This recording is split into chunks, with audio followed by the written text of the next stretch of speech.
My wife never wore her wedding ring at work. When I asked why, she said, "It's not professional and no one needs to know I'm married." I let it go. Then one of her coworkers sent me a group photo, captioned, "Office's favorite single girl." I stayed silent. 3 days later, I made one move that shattered everything. She's been blowing up my phone ever since, begging me to help her. You know, I used to believe betrayal was loud, a shouting match, a slammed door, a confession dripping with tears. But what if it's silent? What if it arrives not with a bang, but with a horrifying whisper, unveiled by a simple, bare finger and 5 brutal words, "Office's favorite single girl"? What the hell happened next, you ask? Let me tell you. I thought I knew what subtlety looked like. I pictured hushed tones, maybe half-truths, glances that lingered just a beat too long, or silences that stretched past what was natural. I never, not in a million years, imagined it could be as simple and as devastating as a missing ring. My wife, Mariah, she was something else. The kind of woman everyone noticed the second she walked into a room. Not because she was loud, but because she was so perfectly composed, so immaculate. She moved like she'd rehearsed every single step. And maybe she had. Her hair was always in a neat, low bun, not a single strand out of place. Her clothes? They looked like they belonged on a mannequin. Tailored blazers, silk blouses, heels that whispered professionalism. She made success look casual. We'd been married for 3 years, together for 5. In that time, I'd learned the rhythm of her mornings.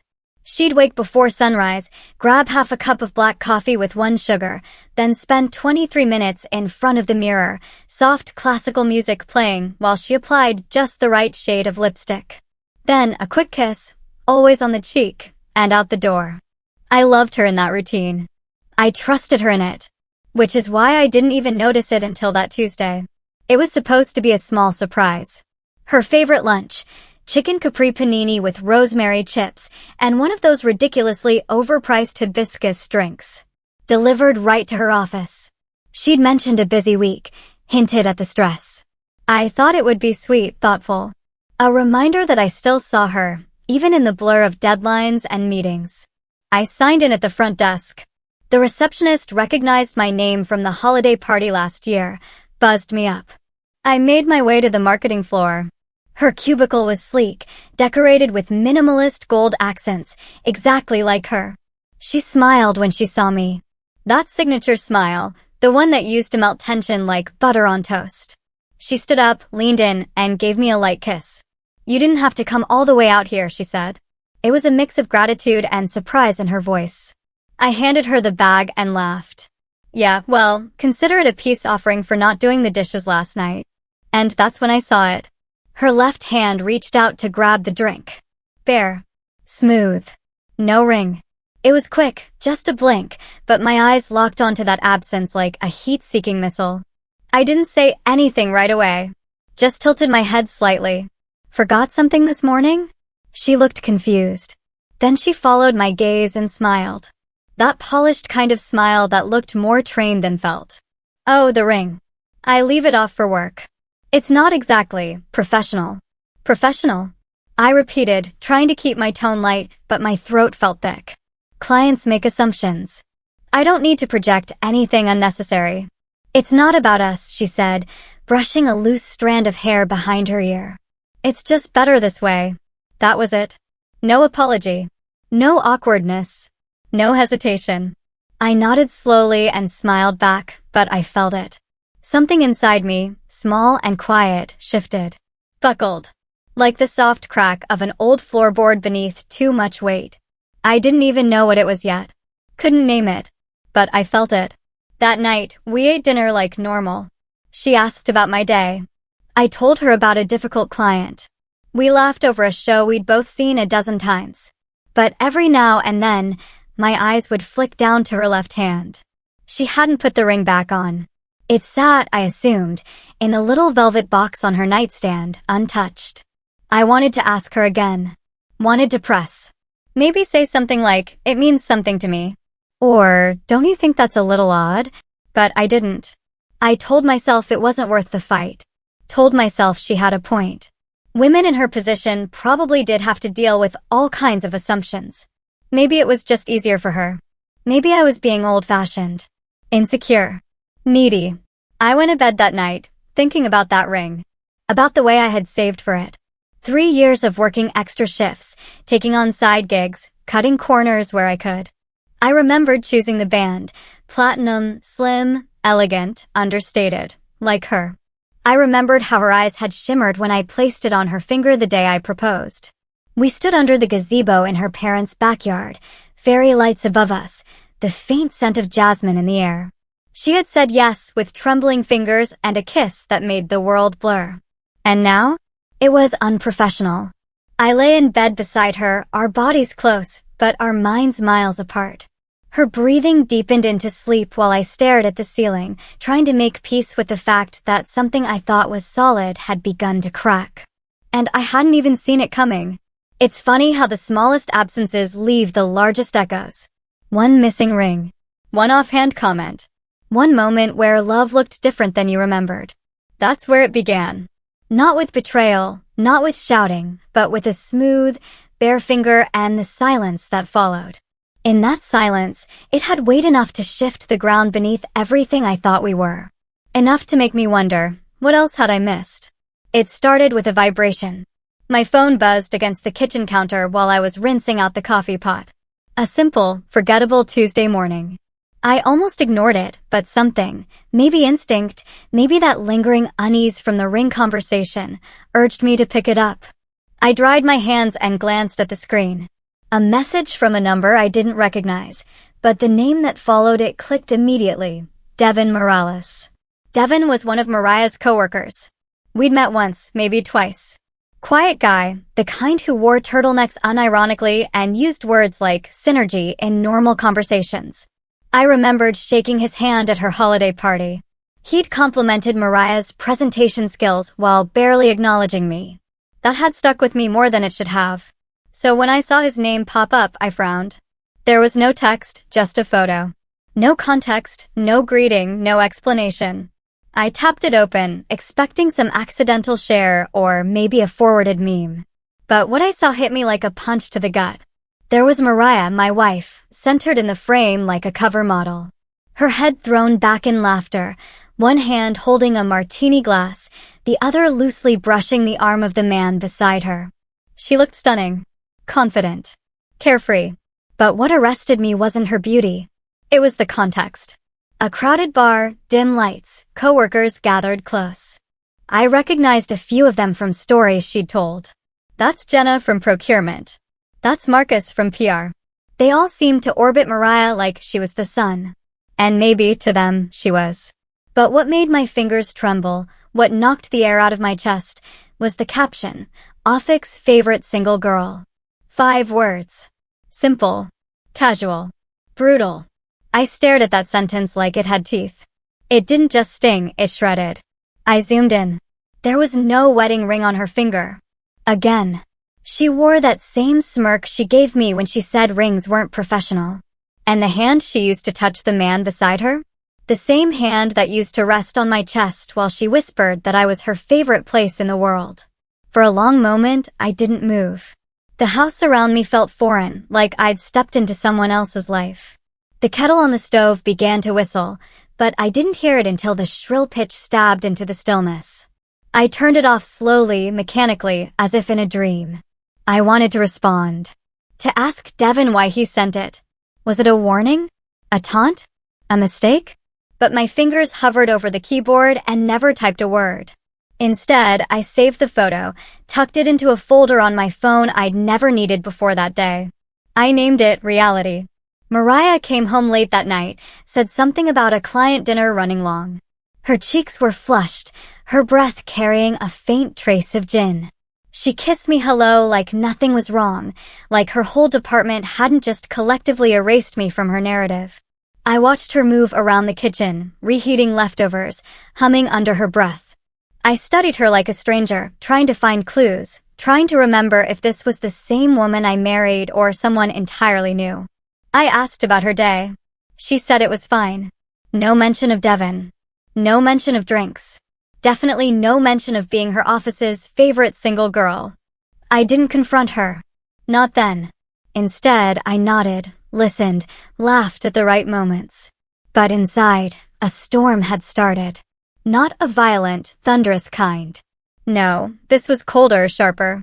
A slow-building frost that began in my chest and spread inch by inch with every fake smile she gave and every detail she left out. I lay awake that night, staring at the ceiling again. Just like the night I noticed the missing ring. Only this time, the silence between us wasn't just unsettling.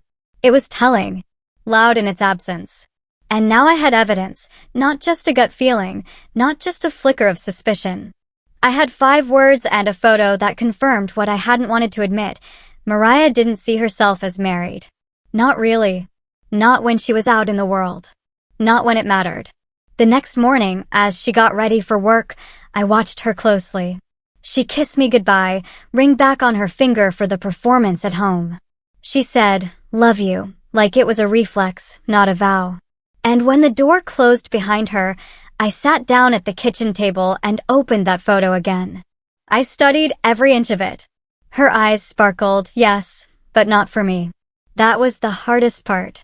She looked free, unburdened, like she had scrubbed my name from her life and found relief in the process. And I had to ask myself a question I never thought I'd need to. What do you do when your wife's truest self is someone who doesn't want to be yours? I didn't have an answer. Not yet. But I knew one thing for certain. Something had shifted. Something had cracked. And whatever I chose to do next, whether it was to confront her, investigate further, or walk away quietly, I would never unsee that caption. I would never unread those words. Afik's favorite single girl. They echoed in my mind like a siren. Not to warn me away, but to wake me up. And finally, I was listening. After that night, something inside me refused to rest. It wasn't rage, not yet. It was awareness, sharp and constant, like a paper cut you forget about until salt touches it. That photo and its caption didn't just bruise me. They peeled back a layer I hadn't realized existed, exposing raw truths beneath the polished illusion of our marriage. And once that layer was gone, I couldn't unsee anything. That's when I began to watch. Not in a paranoid way at first. Just subtle, measured observation. I started paying attention to things I'd once dismissed, the pauses in her stories, the sudden, almost mechanical way she'd turn her phone screen away when a message came in, the way she laughed a little too hard at texts she didn't share. I told myself it could be stress, work tension, or maybe I'd just become boring. Less mystery, more routine. But that didn't explain everything. One morning, I decided to test my theory. I sat at the edge of the bed while she finished her makeup, watching her apply each layer with expert precision. She caught me looking and smiled. "What?" she asked. "Just admiring the artist at work," I replied, trying to keep my voice easy. She smirked, pleased with the compliment, and turned back to the mirror. Then came the moment I'd started to anticipate. She reached for the small dish beside the sink, her ring dish. She slipped the platinum band onto her left hand, twisting it slightly to settle it into its usual place. Then, with a sigh, she moved to the closet and grabbed her purse. I leaned against the doorway as she opened the zippered side pocket. With practiced motion, almost muscle memory, she slipped the ring off and dropped it inside. Not a glance in my direction. Not a word of explanation. Just routine.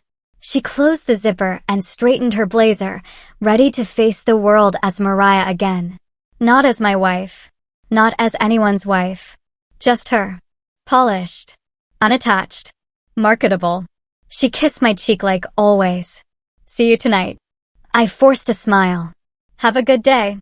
The door shut behind her, and I sat on the edge of the bed, still hearing the tiny metallic clink of the ring hitting the bottom of her purse. That sound haunted me that day. I opened a blank document on my laptop and typed out everything I had noticed. I listed the missed wedding ring, the photo from Devon, the caption. Then I added what I'd just seen, the quiet ritual of removal before she left the house. I needed to see the facts in black and white, to feel like I wasn't making it all up in my head. The list helped. It confirmed something I'd tried to ignore for too long. This wasn't a mistake. or an oversight. This was a pattern. The following week, I saw her do it 5 times. Every morning, the same steps. Ring on, ring off, tucked away like a secret. I even checked the purse myself once when she was in the shower. There it was. Our symbol of unity, of love, buried beneath lip gloss, receipts, and a half-used pack of gum. Discarded until it served a purpose again. I wanted to ask her. Not accusingly, just openly. But every time the moment came, I lost my nerve. There was a kind of dread in confronting someone you've built your life with. It wasn't just fear of the answer. It was fear of what the question meant. That asking it would make it real. That saying it out loud would crack the entire illusion, and we'd both be forced to look at what we'd become. Instead, I started pulling back emotionally. Physically. I still kissed her goodnight. Still asked about her day. But there was a distance now. A measured restraint. She didn't seem to notice. Or maybe she noticed and didn't care. The hardest part was realizing how many people still saw her the way I no longer could. At work, she was adored, respected, admired, envied. She posted curated snapshots of her life, edited to perfection. Not a trace of me in any of them. You'd think she lived alone in a luxury apartment with immaculate lighting and no flaws. A woman with no attachments. A blank canvas painted to please strangers. And yet at home, she let me cook her dinner. Let me rub her shoulders when she was tired. Let me pretend everything was still ours. One night, after she fell asleep, I lay beside her, watching the rise and fall of her breath. She looked peaceful, unbothered. I reached across the bed and took her hand, gently lifting it toward the moonlight filtering in through the curtains. Bare. Always bare at night now. She used to sleep in that ring once upon a time. Used to say it made her feel safe. Like I was there even when I wasn't. Now it was a symbol she only wore when necessary. When it served a function. When it fit the narrative. I held her hand for a long moment, then let it fall back to the blanket. My chest felt heavy, but the tears I expected didn't come. I was too numb. Too tired. What do you do when the person you love begins to vanish right in front of you? Not physically, but emotionally. When they erase you from the life they show the world. You watch. You wait. You hope it's just a phase. But deep down, you start to prepare. And I was starting. Not with rage. Not even with sadness. With observation. Because the truth had started showing itself, quietly, like a slow sunrise over a frozen landscape. And I finally had stopped looking away. I never wanted to be the kind of man who checked his wife's phone. It always felt like a breach of trust, something people did in the final, desperate days of a doomed relationship. But I had begun to realize something. Sometimes the only way to stop gaslighting yourself is to look the truth in the face. You don't find it through gut feelings or carefully worded questions. You find it in the silences, the routines. And yes, sometimes, in the places you were never meant to look. That morning, Mariah hummed in the shower while I sat at the foot of the bed with her phone in my hand. I hadn't planned to do it. I was on my way to grab my wallet when I saw it. Her phone lit up with a message preview. Can't stop thinking about last night. No name, just the words and a heart emoji. Something shifted in me. Not snapped, but shifted. The kind of internal movement you don't come back from. I turned off the screen, inhaled deeply, and listened to the water rushing from the bathroom. She always took long showers. I had time. The passcode was the same one she'd always used, my birthday. That irony wasn't lost on me.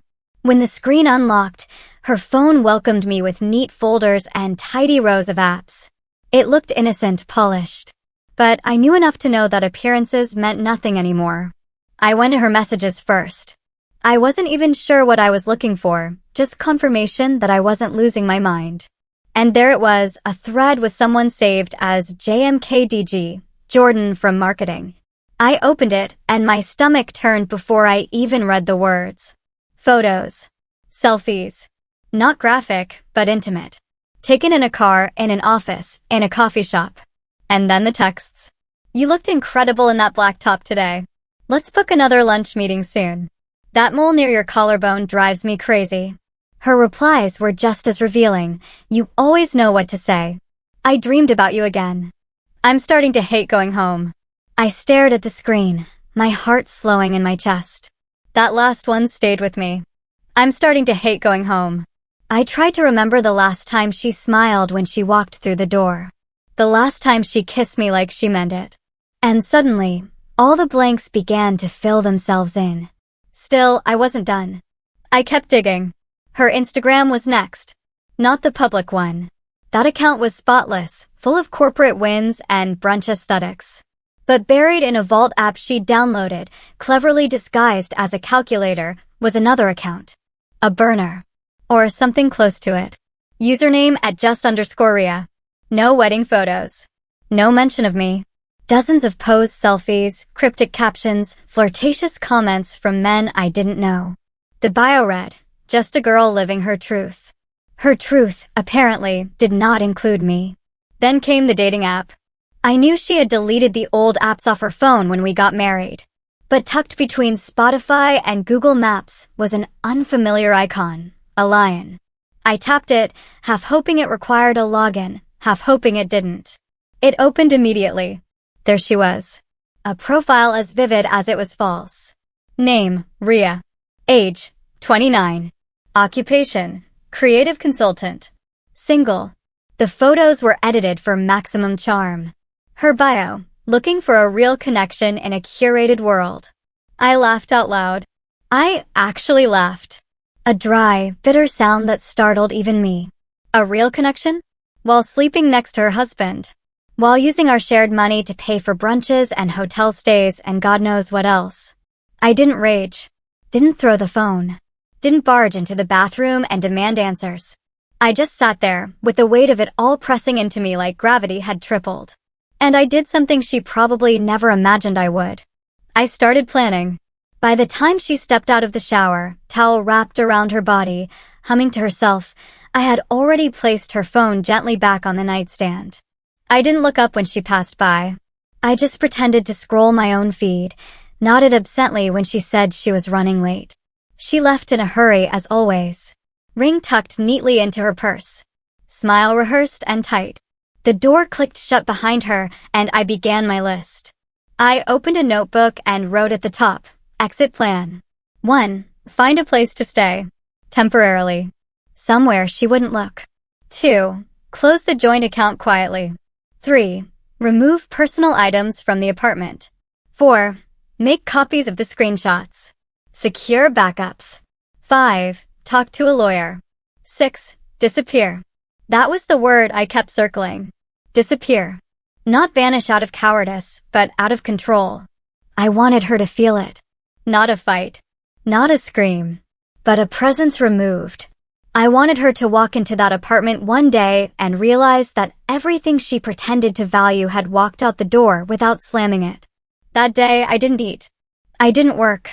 I just sat with the reality of who Mariah had become and who I had allowed myself to become alongside her. A placeholder. A prop.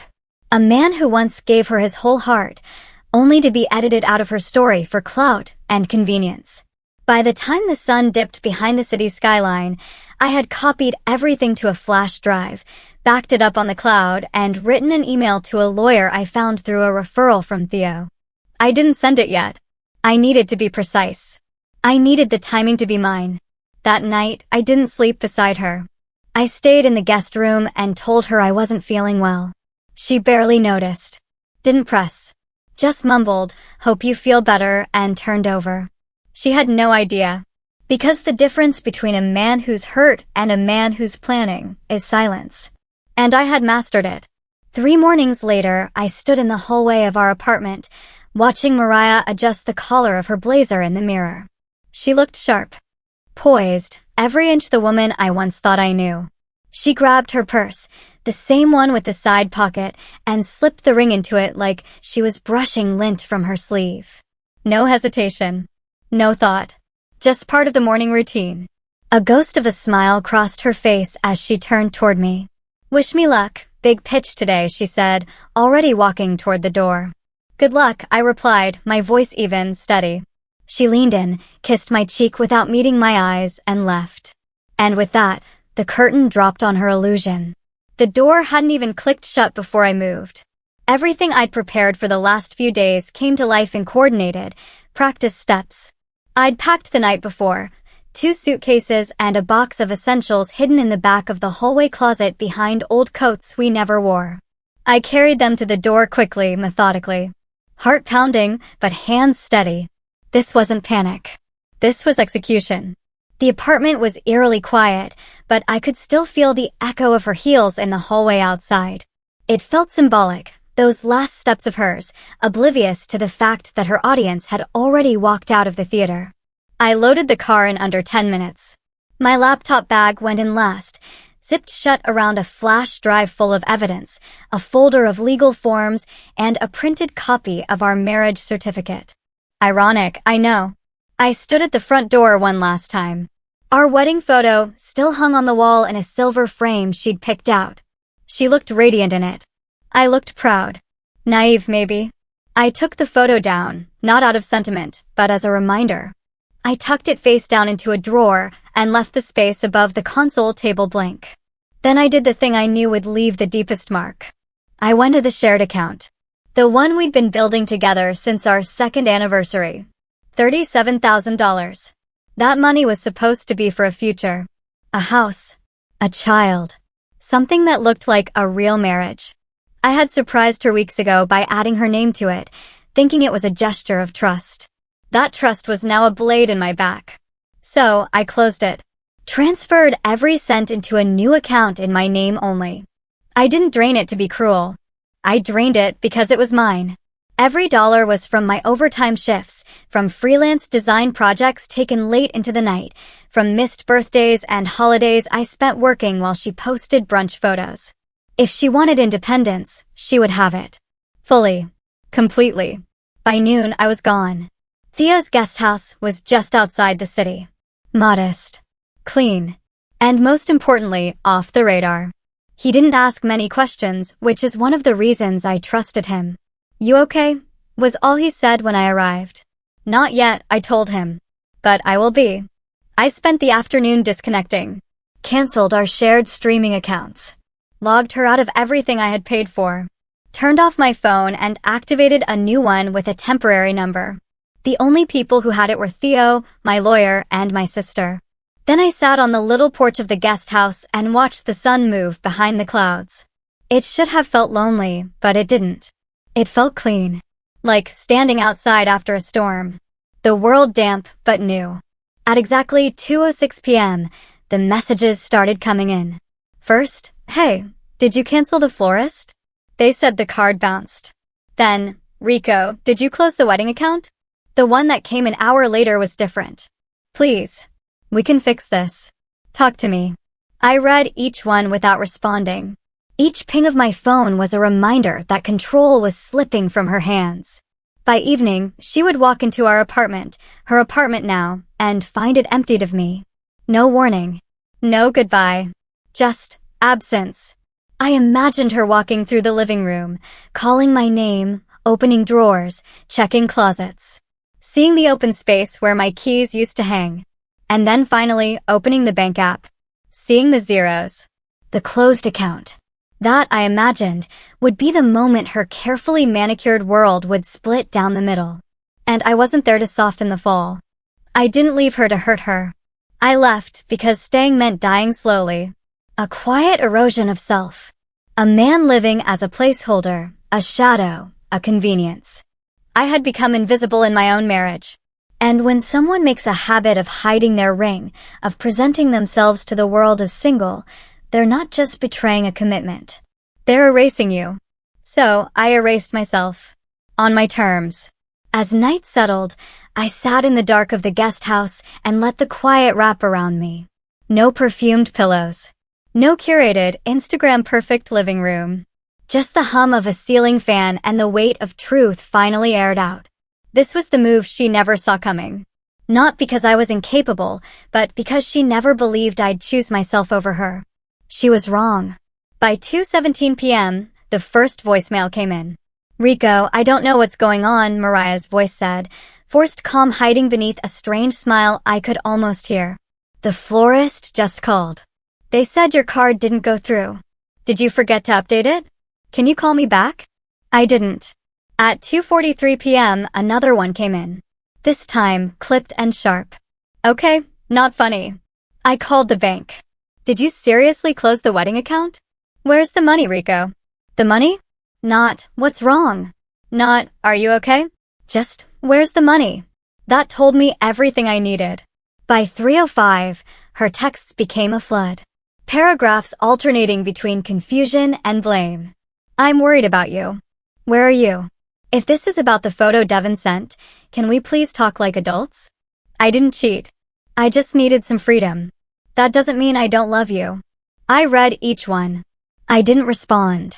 By the time the sun began to dip behind the trees outside Theo's guest house, my phone had vibrated over 50 times. The battery dropped faster than I'd ever seen. She was relentless. And it wasn't concern. It was control slipping through her fingers. That night, she came home to an empty apartment. I imagined it in vivid detail, her high heels echoing against hardwood floors that didn't answer back. Her purse hitting the counter. The casual call out, Rico. And then the slow, dawning realization that I wasn't there. Not just gone for the night. Gone. I imagined the moment she walked into the bedroom and saw the closet half empty. My side cleared out. My shoes gone. No keys on the hook. The toothbrush holder missing one half. The drawers that once held my things now hollow, gaping. I pictured her standing there, trying to make sense of it all. Because for the first time in years, I had taken the lead. She hadn't seen this play coming, and she didn't know how to respond to silence. That's when her desperation kicked in. We can fix this. We can start over. Just call me, please. I didn't. At 11:37 p.m., the tone shifted. Her final text of the night read, "If you think ghosting me is going to solve anything, you're wrong. Be an adult. Come home and talk." But I wasn't interested in being manipulated anymore. I had played that role. Supportive husband. Silent observer. Loyal fool. I wasn't doing it again. I turned off my phone and placed it face down on the nightstand beside Theo's couch. Then I sat in the dark. No TV. No noise. And let the silence swallow me whole. Funny how peaceful it was. How clean. The next morning, I powered the phone back on briefly, just to take a look. 92 messages. 12 missed calls. 3 voicemails. 1 from her. Mother. I played that one. Rico, sweetheart, this is Carla. Mariah said something happened. Are you okay? You know, you can always talk to us. I almost laughed. Mariah must have left out a few details when she called her parents. She'd always been good at that, shaping the story. So she was the misunderstood one. The victim of miscommunication. What would she say now? He just left. I don't know where he went. He took everything. She wouldn't say why. Wouldn't mention the ring tucked in her purse. Or the burner Instagram. Or the profile she created to meet strangers while I was busy planning our future. I replied to Carla with a single text, "Thank you. I'm safe. Just taking space. Hope you understand." She didn't respond. I didn't expect her to. By noon, I sent Mariah what she never expected. 4 photos. No text. Just the evidence she buried behind screens and passwords. I attached them one by one. 1. The happy hour photo Devin had sent me. Mariah in the center, drink in hand, laughter in full swing. No ring in sight. 2. Her Tinder profile. Ria, 29, looking for connection. 3. A screenshot of her text with Jordan. I hate going home. 4. A picture I took of her empty ring box on our dresser. No message. No lecture. No threats. Just truth. I watched as the text delivered. Seconds later, the read receipt confirmed it. And then, silence. For the first time since I left, she stopped texting. That lasted for 12 minutes. Then came the storm. 27 missed calls in the span of a few hours. Voicemails stacked one after the other. Crying. Screaming. Begging. Some calls were silent, like she was trying to catch her breath on the other end, like she just wanted to know I was there. She messaged Theo. My sister. Even one of my coworkers. Have you seen Rico? Please, I just want to talk. No one responded. No one told her where I was because no one knew. And that was the point. This wasn't about punishing her. This wasn't revenge. This was me reclaiming the pieces of myself I'd handed over too freely. My trust. My time. My voice. She used to call me her rock. I think she forgot rocks can crack. And when they do, the shift is permanent. I went for a walk that evening, just around the quiet streets of Theo's neighborhood. No music. No distractions. Just the sound of my own steps, steady and certain. I watched the leaves sway on the trees, listened to the breeze, felt the sun dipping behind me, and for the first time in a long while, I felt untethered. Not lost. Free. I didn't need her to explain. I didn't need closure. I already had it. It came in 5 words. Office's favorite single girl. And in everything she didn't say after. The only sound in the guest house that morning was the low hum of the ceiling fan. My phone sat on the table beside my untouched coffee, still lighting up every few minutes with Mariah's name. I didn't check anymore. I didn't need to. I had already said everything I needed to say without saying a single word. It was all in the images. 4, to be exact. The first, the office happy hour photo. Her head thrown back in laughter, dressed to kill, no ring in sight. Everyone gathered around her like she was the crown jewel. That one was for the performance. The version of her she crafted for everyone else. The one who didn't need to wear a ring because her independence was part of her appeal. That smile. I'd stopped recognizing it months ago. It was the kind she gave the world, not the kind she gave me. The second, her Tinder profile under the name Rhea. Just Rhea. Not Mariah Wallace. Not a married woman. Just a single, ambitious, creative consultant looking for a real connection. Her photos were curated for attention, filtered into fantasy. Beach shots, coffee shop selfies, even a faux candid of her reading in bed. Her captions were brief, but inviting, craving something meaningful. Here for the vibe, not the games. And in the bio, just a girl finding her way. No mention of the man she came home to. No ring. No truth. The third, a screenshot of her texts with Jordan from marketing. The one that kept me awake the longest. I hate going home. I stared at those words for hours when I first found them. It wasn't the hate that hurt.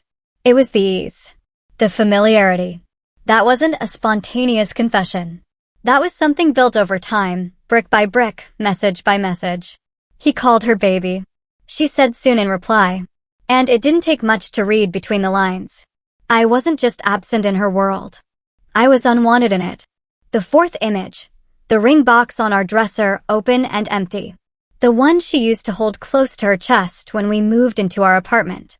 I remembered her excitement, the way she arranged her jewelry like relics of a life we were building together. Now the box sat hollow, the symbol of our commitment tucked in her purse, used only when necessary, like a business card for the right crowd. That was the final blow. I sent the photos to her number with no message. Just the facts. Let her build her own narrative around them. No space to deny. No wiggle room to justify. She didn't respond right away. For the first time in this whole unraveling mess, she was silent. But not for long. The first call came 15 minutes later. I didn't answer. She tried again and again. Then the messages began. Please, Rico, please pick up. I didn't mean for this to happen. It was just flirting. I never acted on it. You have to believe me. You left me. You didn't even let me explain. But I had. I'd let her explain 1,000 times without realizing it. In every smile she gave to other men. In every conversation she never shared. And every time she dropped that ring into her purse and became someone I wasn't married to, the truth was never in her words. It was in her patterns. Around midnight, my phone buzzed again. This time it was Theo. I picked up. Bro, she came to my house, he said, his voice tired. Crying. She begged me to tell her where you were. My stomach tightened, but I stayed calm. What did you say? I told her I haven't seen you. That maybe you needed space. He paused. She looked wrecked. Like she hadn't slept. She probably hasn't, I said. Neither had I. For months. She said you embarrassed her. That you made her look crazy. She made herself look that way. I just turned on the lights. Theo was quiet for a beat. What do you want me to do? Nothing, I said. Just don't let her in if she comes again. I got you. I hung up and stared at the wall. A part of me expected to feel guilt, to feel torn between compassion and closure, but I didn't. I felt done. Later that night, I opened my email and created a new folder, Mariah Final. I uploaded every screenshot, every photo, every voicemail. I needed to remind myself that this wasn't an overreaction. This wasn't me being dramatic or sensitive. This was survival. It was a digital time capsule of truth. Not for revenge. Not to hurt her. Just for me. For clarity. For the days when I might miss her voice and forget the lies it carried. I also filed the divorce forms my lawyer had drafted. I hadn't signed yet. I wasn't sure why I waited. Maybe I needed to see her fall apart first. Not for cruelty, just for understanding. I needed to know that what we had meant something to her, even if she buried it under fantasy and performance. But watching her try to track me down, beg my friends, call my family, it didn't feel like love. It felt like panic. Like someone who lost control of her narrative and needed the props. Back on stage. She wasn't mourning me. She was mourning the image she curated. The loving wife. The hard worker. The woman who had it all. I didn't fit that picture anymore. So I took myself out of the frame. That night, I lay in bed and played one of her voicemails. Just one. The last one she left before midnight. She was crying. I messed up. I know I did, but you didn't have to disappear. We were supposed to be forever. Forever. It used to mean something. But now it just meant too long with someone who forgot what commitment looked like when no one was watching. I didn't know the full aftermath until Theo sent me a message 2 weeks later. Bro, it blew up. Jordan's wife found out. She stormed the office. I sat back in the guest house's small kitchen, coffee mug in hand, and read the message twice. Then I smiled tightly. Without satisfaction. This wasn't revenge. This was exposure. When you build a life on lies, the truth isn't a wrecking ball. It's gravity. Sooner or later, it pulls everything down. Jordan from marketing. The same man Mariah had been texting, laughing with behind my back, the man who called her baby while I washed her dishes, was married. Of course he was. I should have guessed from the polished charm, the vague boundaries. But I hadn't expected his wife to be the spark. Apparently, she'd seen one of the screenshots, maybe the same ones I'd sent Mariah, and gone nuclear. Burst into their office in the middle of a meeting, slapped divorce papers on the conference table, and called out Mariah by name. It didn't take long for HR to get involved. The company had a strict policy on workplace relationships, especially undisclosed ones that created conflict or risked lawsuits. By the end of that week, Jordan was gone. And Mariah? She was called in for a formal review. She didn't last 3 days after that. It was Theo who told me about the fallout, piece by piece, feeding me details like breadcrumbs. She was escorted out, he texted. Didn't even fight it. Just packed her stuff in silence and left. I tried to imagine it. Mariah, the woman who once told me she was going to run her own firm by 35. Walking through those glass doors with a box of her things, head low, reputation shattered. Her carefully crafted world undone by 4 screenshots and her own decisions. Still, part of me felt cold at the news. Not triumphant. Not smug. Just hollow. Later that day, my phone rang. It was a number I hadn't seen in years. Her father. I stared at the screen for a long time before answering. Mr. Wallace, I said. He was quiet for a moment. Then Rico. I figured you wouldn't want to hear from us. I'm surprised you called, I admitted. She told us. Not everything, but enough. And I saw the photos. She didn't know I knew her passwords. His voice cracked, and I waited, unsure what to say. I'm sorry, he finally said. You didn't deserve any of this. There was a long pause. She's always been reckless, he said. We thought she'd grow out of it, but she just got better at hiding it. I didn't call for sympathy, I said. No, I know. I just thought you should hear it from someone. I nodded even though he couldn't see it. I appreciate the call. He sighed. If there's anything we can do, there isn't. I cut in gently. But thank you. We hung up soon after. And, just like that, another thread to that life snipped. The divorce paperwork arrived 2 days later. I sat at the guest house table and flipped through the pages slowly. Name after name, clause after clause. Division of property. Dissolution of marriage. The legal vocabulary of an emotional fracture. My lawyer had kept it simple. Fair. Clean. I signed on the last page with a pen that shook only slightly. Afterward, I loaded the few items I had left into the car. I'd been staying at Theo's place for weeks, and it was time to move forward. For real this time. I didn't take much from the apartment, just the furniture I had brought into the marriage. A few keepsakes. The rest? Hers. I didn't want reminders. Didn't want battles over what she claimed or what she guilted me into leaving behind. I just wanted space. I found a small one-bedroom cottage near the coast. Nothing extravagant, just clean floors, sunlight in the mornings, and air that smelled like freedom. I slept the first night on the floor with a sleeping bag and a duffel, and I slept better than I had in years. A week after I moved in, a letter came. No return address, but the handwriting was hers. I held it in my hands for a long time before opening it. Inside were 4 words written in looping ink across the center of the page. I'm sorry. Truly sorry. That was it. No explanations. No long monologue. Just that. I folded it in half, then quarters, and slid it into the back of my drawer. Not because I forgave her, but because I didn't need it. I heard she moved back in with her parents. That she wasn't working. That she was focusing on her mental health. That therapy had become her new obsession. I didn't care to verify any of it. The rumors floated to me through mutual friends, secondhand stories, social media ghosts. I didn't follow them. I didn't block her either. I just let them float. The truth was, I didn't hate her. Hating her would have meant I still gave her space in my heart. I didn't. She was just someone I used to know. Someone who taught me a brutal but necessary lesson.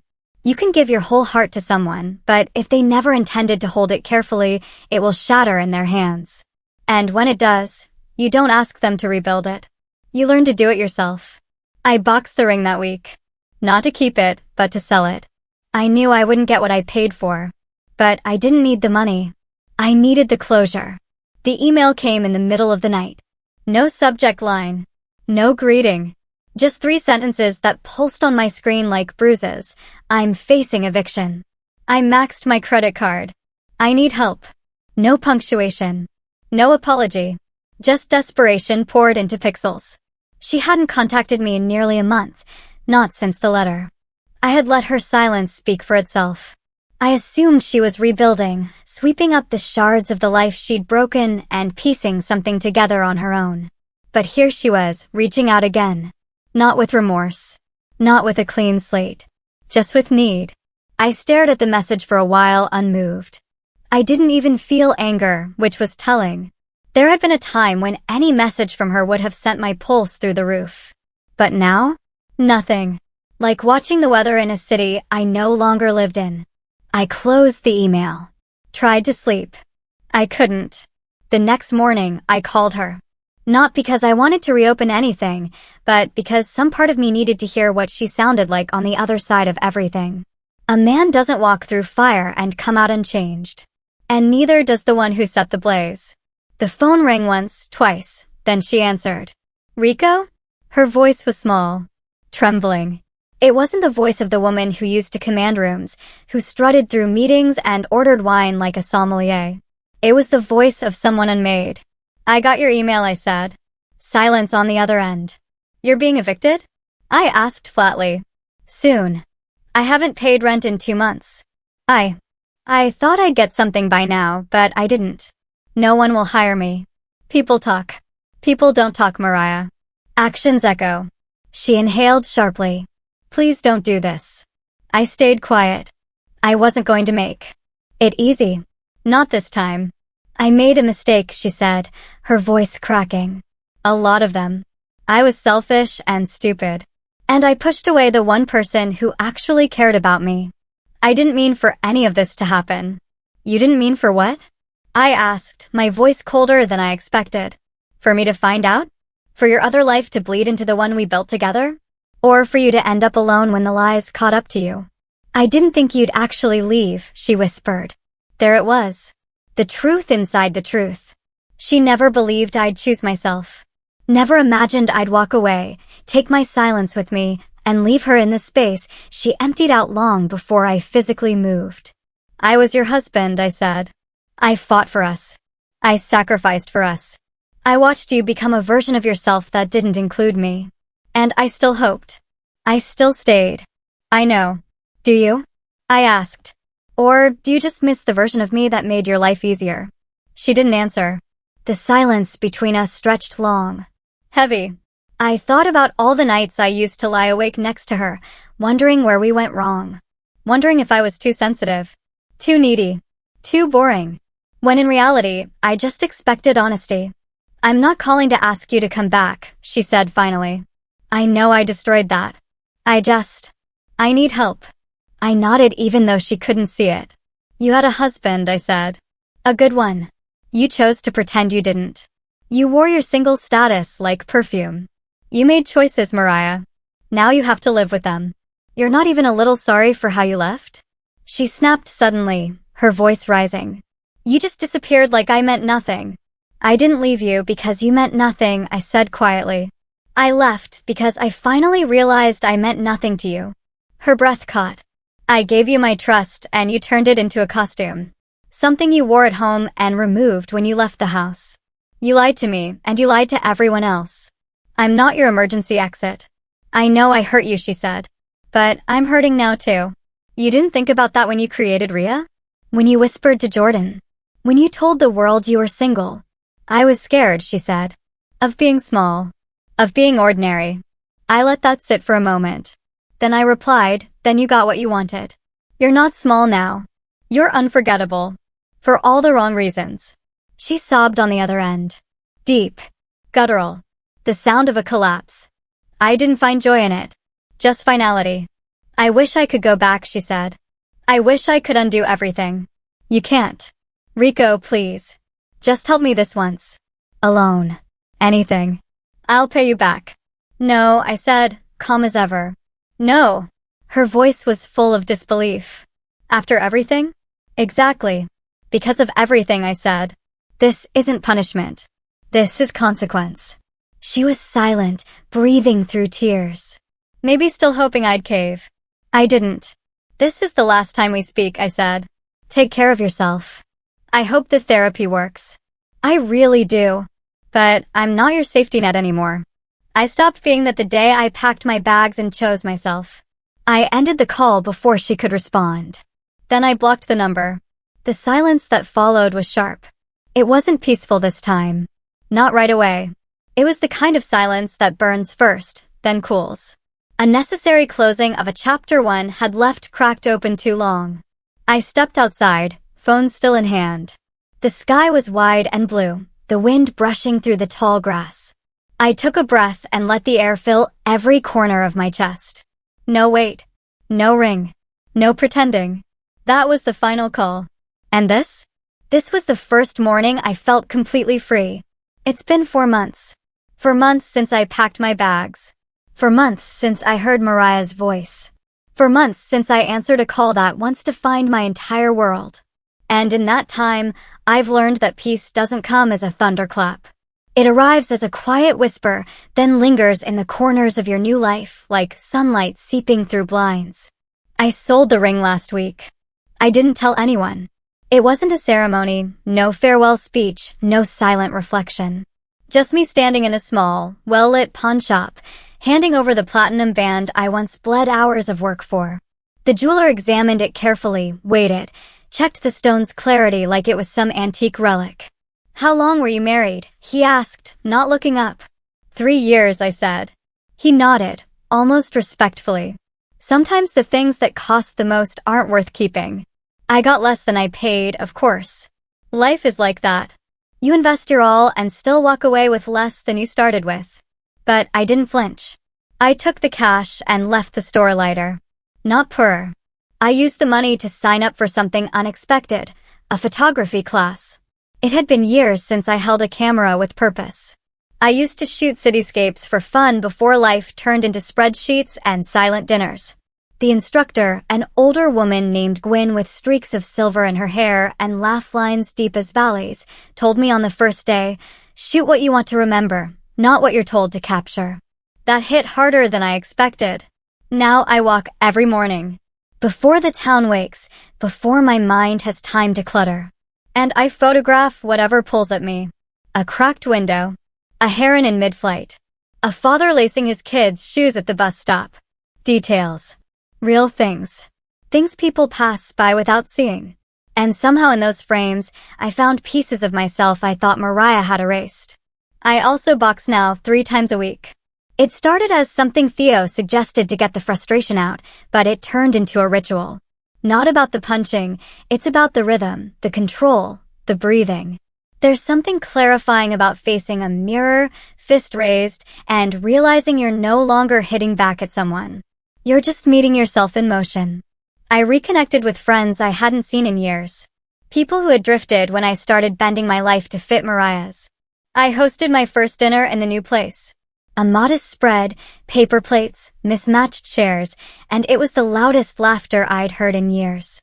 No one asked about her. No one needed to. And occasionally, I hear about Mariah through the grapevine, never directly. She's still living with her parents, still out of work, still posting curated quotes about growth and accountability on a new Instagram under her real name this time. Someone mentioned she's seeing a therapist regularly now. Another said she tried to start a YouTube channel about navigating heartbreak. I didn't look it up. I don't wish her ill. I mean that. Not anymore. I don't replay the arguments or wonder what I could have done differently. That's the luxury of closure. Not the kind that comes from a neat ending, but from knowing that someone's absence improves your breathing. There's a bookshelf in my new cottage. I built it myself. Cut the wood, stained it, mounted it to the wall with nothing but a drill and a borrowed level. It's full of books I actually love, not the ones I bought to match Mariah's. Aesthetic. There's no curated color scheme, just fiction, poetry, photography, and a few dog-eared journals. And right in the middle, there's a small black frame. Inside it is the first photo I took after leaving her. A single red leaf resting on cracked pavement, sunlight hitting it just right. It reminds me of something Gwen said on our 3rd week of class, not everything broken needs to be fixed. Some things are just meant to be captured and moved past. Sometimes I dream about the ring. Not the object, but what it symbolized. That wide-eyed belief that love alone could anchor someone. That if you gave enough, endured enough, forgave enough, it would balance out. But it doesn't. Because love without truth is performance. And I'm done being someone else's stage prop. Now I live by a rule so simple it feels sacred. If someone hides their commitment from the world, it's not because they're proud of it. It's because they're not committed. It took me too long to see that. Too many silences I filled with hope. Too many routines mistaken for affection. But that's what the ring became. A lesson. Not a symbol of love lost. A reminder of self-respect reclaimed. And now, every time I lace up my shoes for a walk, or pick up my camera, or hear the ocean murmuring just beyond the trees, I think of how far I've come. Not in miles, but in clarity. I don't need revenge. I don't need apologies anymore. What I needed was this.